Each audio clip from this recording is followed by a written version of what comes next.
It was a dark night with a bright idea. Guys, we need something big. Let's take on the D segment. Let's create the big daddy of all SUVs because nothing else will do.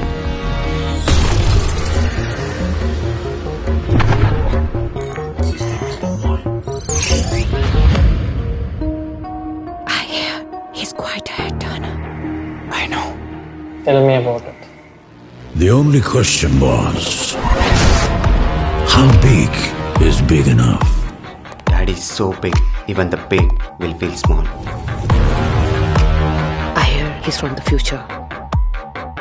That high tech.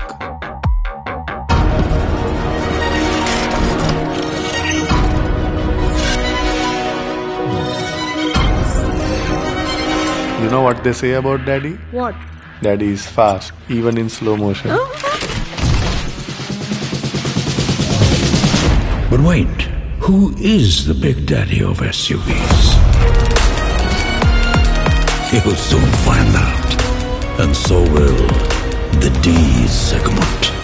The big daddy of SUVs from Mahindra. Coming soon.